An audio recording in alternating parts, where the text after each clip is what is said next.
আর এবার বিজেপি সমর্থকদের মারধরের অভিযোগ। বীরভূমের দুবরাজপুরে গ্রেপ্তার তৃণমূল নেতা পঞ্চায়েত সমিতির সহসভাপতি স্বপন মণ্ডল ধৃত।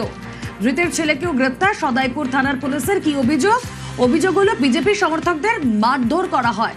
কথা বলবো, সুপ্রতিম রয়েছেন সঙ্গে। সুপ্রতিম, কি কারণে মারধর, কেনই বা করতে হলো তাদেরকে এরকম পরিস্থিতি তৈরি? দেখো, গতকাল যে ঘটনা ঘটে সেটা হচ্ছে বীরভূমের দুবরাজপুরের সদাইপুরের হাজিরাপুরে একটি পুজোকে কেন্দ্র করে সেই ঘটনার সূত্রপাত, এবং সেখানে বিজেপির কর্মী সমর্থকদের অভিযোগ যে এই যে তৃণমূল নেতা, যে দুবরাজপুর পঞ্চায়েত সমিতির সহসভাপতি এবং তার ছেলে দীপাঞ্জন মণ্ডল, যে পেশায় সিভিল ভলেন্টিয়ার, এবং তারা কিন্তু এসে বিজেপি কর্মী সমর্থকদের মারধর করে।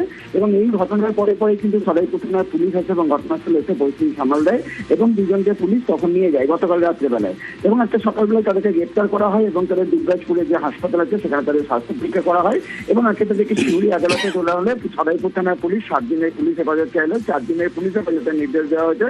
যদি এই ঘটনায় কিন্তু আহত 4 জন বিজেপি কর্মী সমর্থক তারা শিউরি হাসপাতালে ভর্তি রয়েছে, এবং তাদের অভিযোগের ভিত্তিতে কিন্তু তাদেরকে গ্রেপ্তার করা হয়েছে তৃণমূলের নেতা এবং তার ছেলেকে। ওকে।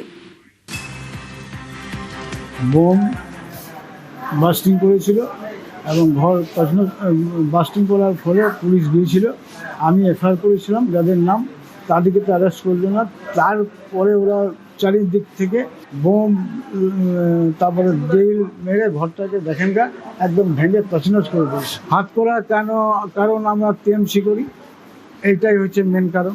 এখন আমার যেটা মনে হচ্ছে পুলিশ যা করলো তাতে মনে হচ্ছে যে হ্যাঁ, বিজেপির নেতৃত্বেই হয়েছে।